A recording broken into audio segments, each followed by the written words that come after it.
सोलापूर जिल्ह्याला पुराचा मोठा फटका। सीना नदीने धारण केलं रौद्ररूप। सोलापूर विजयपूर हायवे गेला पाण्याखाली।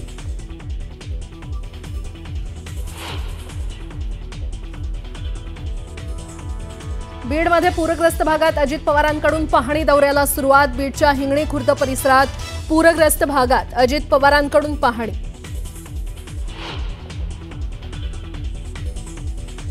उद्धव ठाकरे आज पूरग्रस्त मराठवाडा जिल्ह्याच्या दौऱ्यावर नुकसानीची करणार पाहणी।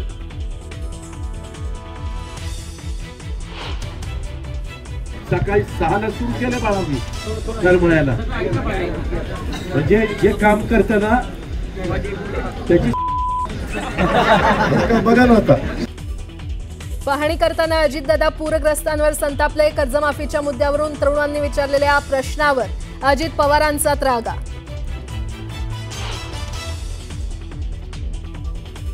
सरकार शेतकऱ्यांना मदत करण्यासाठी कंजूसी करतंय, तर सरकार प्रसिद्धीच्या हव्यासापोटी शेतकऱ्यांना मदत करताना दिसतंय। एकनाथ खडसेंचा शिंदेंना जोरदार टोला।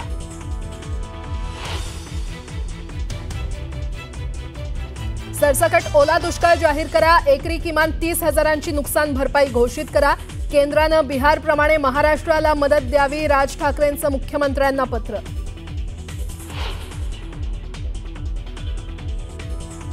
खासदार सुप्रिया सुळेंनी घेतली केंद्रीय कृषी मंत्री शिवराज सिंह चौहान यांची भेट। ओला दुष्काळ जाहीर करण्याबरोबरच सरसकट कर्जमाफी आणि केंद्राकडून विशेष पॅकेजची मागणी।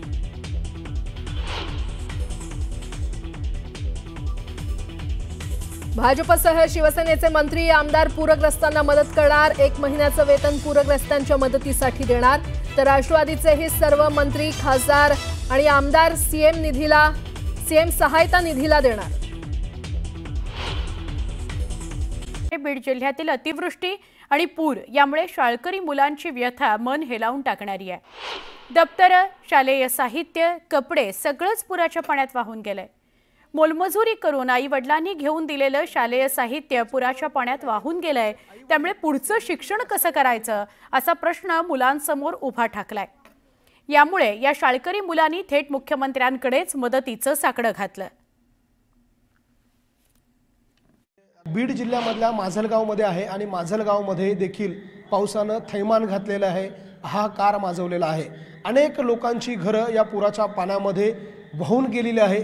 कुणाची घरं वाहून गेली, कुणाचं घरातलं साहित्य वाहून गेलं, कुणाची शेती वाहून गेली, तर या लहान लहान मुलांच्या शाळेची दप्तरं आणि शालेय साहित्य ज्यामध्ये कपडे, वह्या, पेन हे जे शालेय साहित्य आहे ते देखील वाहून गेलेलं आहे आणि त्या मुलांना उघड्यावर येण्याची वेळ आली आहे। ज्या ठिकाणी हे विद्यार्थी बसले हा शाळेचाच बेंच आहे, मात्र आज ही शाळा भरलेली नाही आहे, तर या मुलांसाठी या आजूबाजूच्या गावातल्या लोकांनी तयार केलेलं अन्नछत्र आहे, निवारा शेड आहे आणि या निवारा शेडमध्ये बसलेले हे लहान लहान मुलं, त्यांचे हे निरागस चेहरे जर आपण बघितले तर अतिशय वेदना होतात। कारण या निरागस चेहऱ्यांचे पुस्तकं पाण्यात गेले, त्यांचे घरं पाण्यात गेलेले आहे, तेच उघड्यावर पडले नाही आहे, तर त्यांचे आईवडील हे देखील रस्त्यावर आलेले आहे आणि या निरागस चेहऱ्यांचं नेमकं दुःख काय आहे हे आपण न्यूज 18 लोकमतच्या माध्यमातून जाणून घेणार आहोत। बीड जिल्ह्यातल्या माजलगावमध्ये गोदावरी नदीने अनेक ठिकाणी पुरानं थैमान घातलं, ज्यामध्ये या भागामधल्या जे गावं आहे त्या गावांची नावं आपण बघणार आहोत। ज्यामध्ये सुरमगाव नावाचं एक गाव आहे, सरवर पिंपळगाव नावाचं एक गाव आहे आणि तिसरं गाव आहे गंगा म्हासला। या गावामधले जवळपास 250-300 लोक या निवारा शेडमध्ये माजलगावच्या आणण्यात आलेले आहे आणि त्या ठिकाणी हे लहान लहान मुलं आपल्या निवारा शेडमध्ये आपल्या आई वडिलांबरोबर आलेले आहे। आपण त्यांच्याशी बोलणार आहोत, त्यांचं नुकसान काय झालंय। दीदी तुझं नाव सांगा अगोदर। माझं नाव ज्ञानेश्वरी बंडू माने।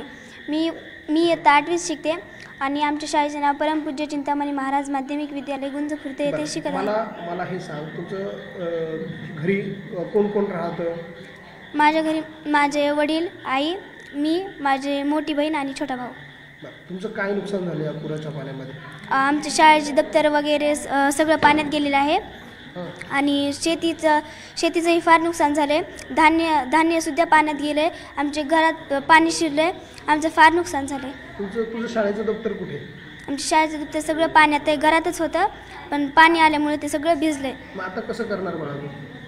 आता आमच्याकडे काहीच साहित्य नाही आहे। काहीच नाही. तुझं काय काय शाळेचं साहित्य काय काय होतं 8वीची? वही, पेन, पुस्तकं, पुन्हा काही परीक्षाला बसलेली त्याची पुस्तके. मग आता हे वाहून गेलं, तुला कोण घेऊन देणार आहे? ते आता आमची इतकीच विनंती की मुख्यमंत्री देवेंद्र फडणवीस यांनी आम्हाला मदत करावी. आमच्या शेतीची फार नुकसान झाली आहे, त्यामुळे आम्हाला फार रडू येते. आपण बघतोय छोटीशी मुलगी आहे, तिच्याही डोळ्यात पाणी तरळताना आपल्याला पाहायला मिळते. दीदी, तुझ्याही डोळ्यात पाणी दिसतंय. काय असं घडलंय तुझ्याबरोबर? काय नुकसान झालंय तुझं? या पुराच्या पाण्यानं काय नुकसान केलं आहे? श्रुंगाव या ठिकाणी गोदावरी नदी असल्यामुळे त्या नदीचं पाणी गावात शिरलं. या गोदावरी नदीच्या पाण्याने गावाला 4ही वेढा टाकलेला आहे आणि या पाण्याने अतिप्रमाणात नुकसान झालेलं आहे. हे पाणी घरात शिरल्यामुळे घरातील धान्य, काही शालेय वस्तू, पुस्तके ही खराब झाली. परत शेतकऱ्यांचंही मोठ्या प्रमाणात नुकसान झालं. पिकांची नासाडी होऊन पीक हे वाया गेलेलं आहे. तुझ्या वडिलांचं, आई वडिलांचं काय नुकसान झालंय? आता त्याच्यामुळे काय काय फटका बसणार आहे तुम्हाला? अतिप्रमाणात नुकसान झालेलं आहे. माझे वडील हे शेतकरीच आहेत आणि शेतीमध्ये पाणी घुसल्यामुळे पिकांची नासाडी झाली, त्यामुळे हे नुकसान झालं. आणि अशी परिस्थिती निर्माण झाली होती की माझी आई घाबरली होती आणि आई घाबरल्यामुळे आईचा BP वाढला. BP वाढल्यामुळे दवाखान्यात जाण्याची परिस्थिती निर्माण झाली. ही परिस्थिती अशी निर्माण झाली आणि दवाखान्यात जाण्याची सोयीसुविधाही गंगामसल्यातील गावातील लोकांनी केली, तशी सतीश बाप्पा यांनी पण केली. आपल्यासोबत आणखी काही छोटे छोटे मुलं आहे. हे बालवाडीमध्ये असलेला मुलगा आहे, हा 2रीमध्ये आहे. तू कितवीला आहे बाळा? मी 5वीला आहे. बरं, तुझं काय काय नुकसान झालं दीदी? माझ्या घरामध्ये पाणी घुसलेलं आहे. माझ्या घरामधले पीक, पाणी सगळं हे वाहून गेलेलं आहे. माझ्या शाळेचे वही पेन वाहून गेलेले आहे. बरं, तू कितवीला जाते? 5वीला. तुझं काय काय पुस्तकं होते, काय काय साहित्य होतं तुझं? माझं परीक्षाला बसलेलं सामान होतं, वही पेन होतं आणि सरांचं पण वही पेन होतं. कपडे? हो. मग आता हे सगळं कसं घेणार बाळा तू?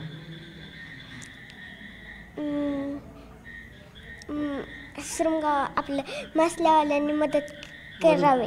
मदत करणार आहे. तू कितीला जातो रे? 2री. बरं, तुझं काय काय वाहून गेलं? माझं पुस्तक, वह्या चढवून सगळं वाहून गेलं. बरं. आपण बघतोय हे छोटे छोटे मुलं आहे, अतिशय निरागस असे छोटी मुलं. त्यांची पुस्तकं वाहून गेली आहे, दप्तरं वाहून गेली आहे, त्यांचा पेन त्यांच्याकडे राहिलेला नाही आहे. इतकी भयानक परिस्थिती या भागामधल्या शेतकऱ्यांची आणि नदीकाठच्या गावकऱ्यांची झालेली आहे.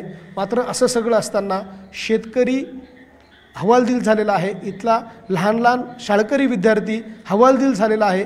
त्यांच्या व्यथा सरकारला अजूनही कळलेल्या नाही आहे. याचं कारण असं आहे की या निरागस चेहऱ्यांना भेटण्यासाठी अजूनही सरकारी बाबूंना वेळ मिळालेला नाही आहे. हे ज्या ठिकाणी ज्या अन्नछत्रमध्ये थांबलेले आहे, ज्या निवारा शेडमध्ये थांबलेले आहे, त्या निवारा शेडमध्ये यांना शालेचं साहित्य तर दूरच, प्यायला पाणी हे देखील कोणी विचारलेलं नाही आहे. इथले अधिकारी उडवाउडीची उत्तरं देत आहे आणि या लोकांपर्यंत अद्यापही मदत पोहोचलेली नाही आहे. एकीकडे सरकारी अधिकारी सांगताय, आम्ही प्रशासनातले अधिकारी सांगताय आम्ही लोकांना मदत करतोय, नेते सांगताय दौरे करताय आम्ही लोकांपर्यंत पोहोचलोय, कुठेही सरकार कमी पडणार नाही आहे असं छाती ठोकून छाती बडवून सांगताय. मात्र प्रत्यक्षामध्ये वस्तुस्थिती काय आहे हे आज आम्ही न्यूज 18 लोकमतच्या माध्यमातून आपल्याला दाखवली. माजलगावमधली ही परिस्थिती आहे. या लोकांना प्यायला पाणी मिळत नाही आहे. हे निवारा शेडमध्ये असलेले लोक आहे. निवारा शेडमध्ये असलेली ही लहान लहान मुलं आहे. या मुलांचे निरागस चेहरे जर या सरकारला दिसत नसेल आणि या लोकांपर्यंत, या मुलांपर्यंत जर मदत येत नसेल तर ही सरकारी व्यवस्था कुणाच्या फायद्याची आणि कुणाच्या कामाची असा सवाल देखील या निमित्ताने उपस्थित केला जाऊ लागला आहे. व्हिडिओ जर्नलिस्ट हेमंत बागुलसह लक्ष्मण घाटोळ, न्यूज 18 लोकमत, माजलगाव, बीड. बीड जिल्ह्यातील सिंदफणा नदीकाठच्या शेकडो हेक्टर भागाला पुराच्या पाण्याचा मोठा फटका बसलाय. या भागातील शेतकऱ्यांचं सोयाबीन, ऊस, तूर या पिकासह जनावरांचं सुद्धा नुकसान झालंय. जनावरं वाहून गेली आहेत. तर पुराचं पाणी ओसरू लागल्यानंतर या पुराने केलेले नुकसान आता समोर येत आहे. या भागातील शेतकऱ्यांच्या घरात, अंगणात चिखलच चिखल झालाय. उद्ध्वस्त झालेली शेती ही आपली व्यथा मांडताना पूरग्रस्तांच्या डोळ्यात पाणी येत आहे. घराचं झालेलं नुकसान, शेतीचं झालेलं नुकसान सांगताना पूरग्रस्तांच्या डोळ्यात पाणी येत आहे. पाणी साऱ्या घरात, प्यायला पाणी नव्हता, अक्षरशः कालावर होत होतं. आम्ही आणि उपाशी तापाशी सारं आमचं वाहून गेलं पीक पाणी, काहीच नाही उरलं आमच्यापाशी. आम्हाला शेतकरी ह्याची मदत पाहिजे, आम्हाला सरकारने काहीतरी मदत करा. आमचं रान गेलं, सारे घर गेलं, सारे बैल गेले, म्हशी गेल्या, काहीच उरलेलं नाही आमच्यापाशी. सारं किराणा गेला आमचा वाहून, पीठ गेलं, मीठ गेलं, काहीच नाही राहिलं आमच्यापाशी. नुसतं आम्ही बसलो होतो वर जाऊन काल उपाशी तापाशी. आम्हाला पाणी पण नव्हतं प्यायला. अशी आमची अवघड परिस्थिती होती. अवघड म्हणजे आम्हाला काय करावं म्हणून कळत नव्हतं. आमच्यापाशी कोणी मोबाईल नव्हता, काही नव्हतं, चार्जिंग नव्हती, कुणाला फोन पण करा म्हणून आमचे सारे नातेवाईक घाबरले आम्हाला फोन करण्यासाठी, पण फोन लागत नव्हता, काही नव्हतं. इतकी आमची अवघड परिस्थिती होऊन बसलेली. आमच्यापाशी काही उरलेलं नाही. आता कसं खावा कसं राहावं म्हणून पण कळत नाही आम्हाला. आमचं भांडे वासनं वाहून गेले, धान्य गेलं, किराणा आणलेला भरून वाहून गेला, काही उरलं नाही. घरात पाणी आलं, माती पण नाही राहिली, शेती सारं खांदून गेलं, अर्ध वावर गेले, काहीच नाही राहिलं. शेतीच आहे किती का आम्हाला, एवढं खर्च करून काय उपयोग झालाय आमचा. ह्याच्यावरच जगत होतो आम्ही, एवढ्या शेतीवर ऊस तोडून खात होतो. सोलापूर जिल्ह्यातील माढा आणि करमाळा तालुक्यातील पूर परिस्थिती निवळायला सुरुवात झाली आहे. पुरामध्ये शेतकरी आणि नागरिकांचं अतोनात नुकसान झालंय. मुख्यमंत्री देवेंद्र फडणवीस आणि उपमुख्यमंत्री अजित पवार यांच्या दौऱ्यानंतर मंत्री भरत गोगावले आणि जयंत पाटील माढा तालुक्यातील पूर परिस्थितीची आज पाहणी करणार आहेत. आमचे प्रतिनिधी वीरेंद्र सिंह उत्पात यांच्याशी बोलूया. वीरेंद्र, मुख्यमंत्री उपमुख्यमंत्र्यांच्या दौऱ्यानंतर आता काही नेते, काही मंत्री सुद्धा दौऱ्याला येणार आहेत. पूर ओसरायला लागलेला आहे, काय सांगा? आपण आता सुवर्ण माढा येथील उंदरगाव इथे आहोत, जिथं काल पाणी होतं. ते पाणी ज्या भागात होतं त्या भागात आहोत. माग सीना नदीचं पात्र आहे आणि आता या उंदरगाव मधली परिस्थिती आता निवळल्यानंतर ना काय खरं तिथं आहे परिस्थिती हे दाखवण्याचा प्रयत्न करत आहोत. घर आहे आणि घरातलं जे संपूर्ण जे पुढची भिंत आहे ती पडलेली आहे आणि जी परिस्थिती आहे एकंदरीत घरातलं पूर्णपणे साहित्य हे अस्ताव्यस्त झालेलं आहे आणि येथील जे लोक रेस्क्यू करण्यात आले होते त्यांना बाहेर नेण्यात आलं होतं. आता त्यांना त्यांच्या घराची काय एकंदरीत परिस्थिती आहे ते बघण्यासाठी इथं आलेले आहेत आणि जी घराची पूर्ण भिंत होती ती इथं पडलेली दिसत आहे आणि कवी कुसुमाग्रज यांची जी कविता आहे कणा त्याची आठवण व्हावी ती खरी परिस्थिती आहे की त्यामध्ये जे म्हणलेलं आहे त्यांनी की ओळखलंच का सर मला पावसात आला कोणी, म्हणजे मोडून पडला संसार तरी मोडला नाही काढा, पाठीवरती हात फिरून नुसते लढ म्हणा, अशी एकंदरीत परिस्थिती येथील नागरिकांची आहे. त्यांना सरकारने आता पाठीवरनं हात फिरवायची गरज आहे. कारण ही जी काही वस्त्या आहेत या वस्त्या ज्या आहेत येथील यांची बऱ्याच जणांची शेती सुद्धा नाहीये, फक्त घर आहेत. बाकीच्या लोकांच्या शेतात जाऊन हे काम करणारे लोक आहेत आणि आता त्यांची आता परिस्थिती आहे की जे होतं नव्हतं तेही गेलेलं आहे आणि आता इथून पुढे काय करायचं. बरेच लोक आहेत जे स्थलांतरित केलेले आहेत, त्यांचे जे आहेत ते इथं अजून आलेले नाहीयेत आणि त्यांचे जे ज्येष्ठ मंडळी आहेत घरातले ते आलेत. काय सांगाल का, काय परिस्थिती? बाबा अशी परिस्थिती आहे की जगायचं कसं ह्या परिस्थितीवर आम्ही ठेपलेलो आहे. आमच्या घरातील बाकीची मंडळी माडा या ठिकाणी काही मदतीच्या हाताने दादासाहेब साठे असतील, कोण असतील सगळे सगळे नेते मंडळींनी काही व्यवस्था केली असेल त्या व्यवस्थेने आम्हाला इथून गावातून माड्याला ट्रान्सफर केलं. आता काय परिस्थिती? आताची परिस्थिती अशी आहे की घरी आल्यानंतर कसं राहायचं, कसं खायचं, कसं जगायचं ह्या विचारात आहे. आता असा काय भाग आहे, कोण कोण असतं इथं, काय करतात तिथले लोक? त्या भागातली कोणीही जमीनदार नाही, सगळी मजूर ही काम करणारी माणसं आहेत आणि त्याच्यामुळं त्यांची जगण्याची अवस्था एकदम बिकट झालेली. एकंदरीत परिस्थितीशी दोन हात करण्याची त्यांची मानसिकता आहे, मात्र कुठेतरी त्यांना एक प्रकारची मदत होणं गरजेचं आहे. या आलेत, काकू आलेत, त्यांचा संसार बघायला आलेत. काय झालंय नक्की, आपल्या घराची परिस्थिती काय झाली आहे ते पाहण्यासाठी आलेले आहेत. छोटं घरातलं जे देवघर आहे, सगळं जे स्वयंपाकघर आहे, ते स्वयंपाकघर पूर्णपणे अस्ताव्यस्त झालेलं आहे. आणि आता इथून पुढं काय काय करावं लागणार आहे ह्याच्या मनात त्यांचे विचार आहेत. काय सांगाल, काय काय परिस्थिती आहे? सगळं सामान खराब झालेलं आहे. आम्हाला एवढं सामान सगळं व्यवस्थित करणार. किती वर्षापूर्वी अशी परिस्थिती बघितली तुम्ही कधी? पण कधी भरत पाण्याने. हा हा हा, ही पहिलीच वेळ आहे. पूर्ण अनपेक्षित होतं.